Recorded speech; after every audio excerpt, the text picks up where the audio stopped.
Okay, so a lot of people are asking for a story time on who's responsible for my diagnoses. You know, before we start the video, right, I have to admit this whole new thing that people do of oversharing nowadays on the internet, that's still kind of weird to me, but I get it. I get it. I guess. Let's go. Um, if you don't know, I am 22 years old.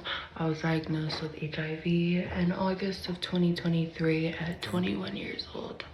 All I'm right. gonna get into it with y'all. So I was 21. It was March of 2023 when I got my last STI and HIV test, and that was negative. I had just turned 21. I was outside. I was doing my thing. Um, no shame. It That's is what part it of the is. problem right there. But anyways, there's three people that I needed to tell from March to my diagnosis in August. Three. And I'm gonna Damn. get into each of the people. Baby girl out here collecting bodies like Pokemon cards. We Yeah, that's a surefire recipe for this type of situation.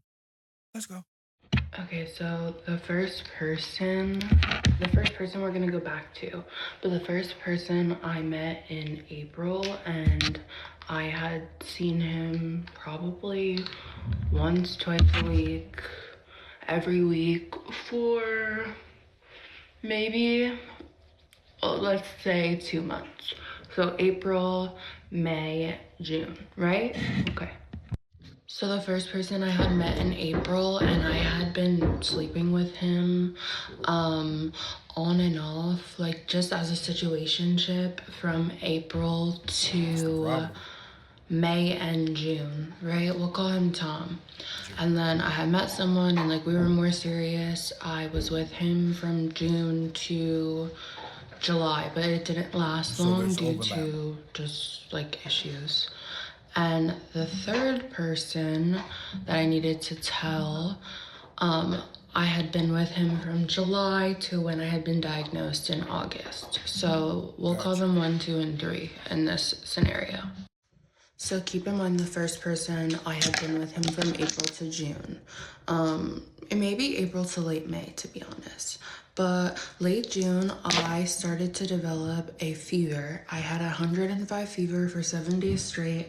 I went to the ER and I was not tested for HIV because I didn't meet the HIV standard, which is being gay or using drugs.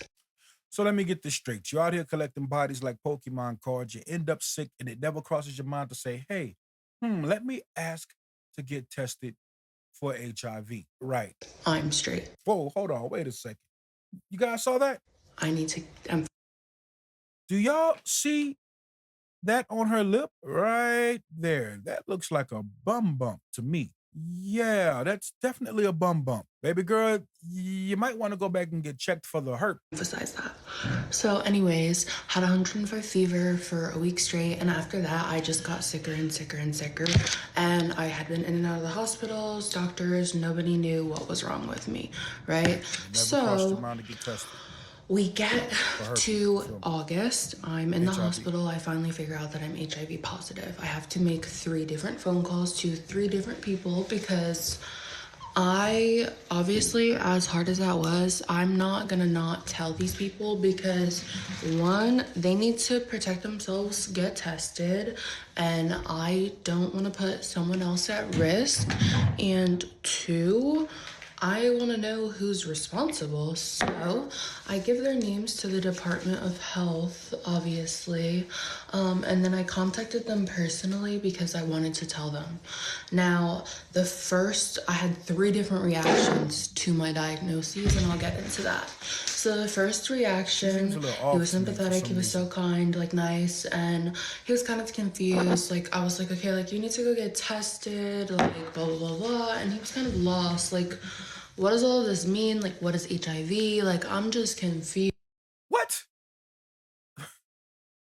So they don't teach that in school anymore? Wow. So you got cats out here raw dogging and don't even know that you can catch STDs. Crazy. confused. Like, he was very, like, kind of immature to what was going on. But I Yeah, pretty also much. had no clue about this before, so it was fine. I guided him in the right way. He got tested, provided me negative results. The second person was my boyfriend at the time. He treated me so bad, barely asked if I was okay when I was in the hospital, didn't check.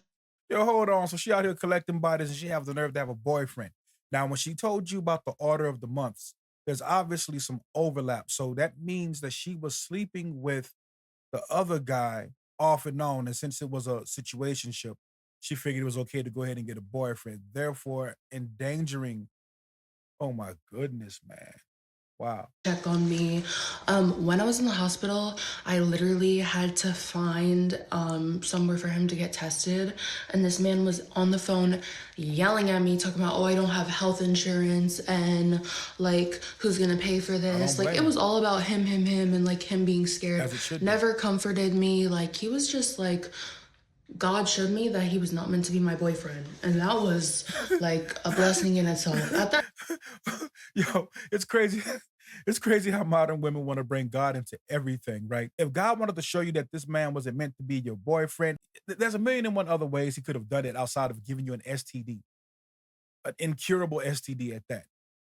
It'll make it make sense, man.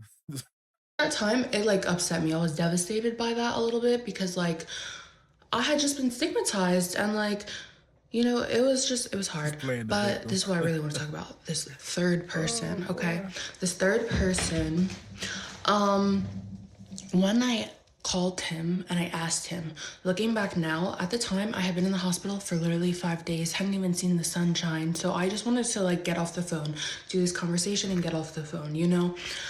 I call him and I said to him, like, hi, I've been diagnosed with HIV. And the first thing this man said to me Uh-huh. was, oh, I'm so sorry to hear that. What's your treatment plan? In that moment, like we talked for a little bit after that. Like he Uh-oh. was like, "Oh, I'm here for you," blah blah blah, like XYZ. But he asked me what my treatment plan was. Why would you ask me what my treatment plan was unless you already had an understanding of HIV, right? So in the hospital, in the state that I'm in, the Department of Health will call you. They called me while I was in the Wow. hospital. They will call you and ask who you came into contact with. And they will Everybody. ask for your sexual partner's first, last names, addresses if you have them, date of birth, whatever you have pertaining to these people, so they can one, contact them as well and let them know. But two, like it's a health risk. Like these people need to be aware of my status because I came into contact with them point blank period. So I gave this information to the health department and this third person that I asked, he was also the only person who literally could not provide me a negative test result. I asked him twice, he ignored me. He randomly disappeared in July. I started getting sick in June, and in July, he randomly disappeared and moved to Texas. Like, he called me and was like, come see me, like, I'm leaving in 2 days. Like, and I was like, no, I'm good. Like, kind of get off that. Like, I just didn't want any parts in him.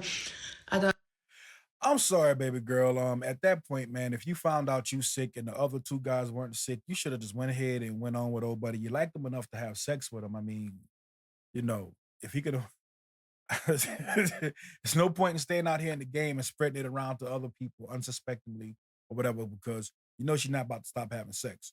I mean, it is what it is. I know that sounds cruel, but hey, that point. And I thought it was weird that he randomly abruptly moved. Like it was just odd. His life was so established here in Tampa, like I didn't understand it. But I didn't think much of it because at the end of the day it didn't affect me in that moment. oh, Later, okay, I see. I realized now that he's in a different state and the laws are so different, there was nothing I could do. I called lawyers, I talked to doctors, I asked so many people, like, is there anything more that I can do? And nobody could really help me. So that was really it as far as who's responsible. I don't necessarily know that he was responsible. My gut says that he was responsible, but I just like was kind of at odds with that. You And know, I'm gonna go ahead and cut it short right here. Moral of the story is right. Be more discriminate with who you go ahead and give your viscous innards to.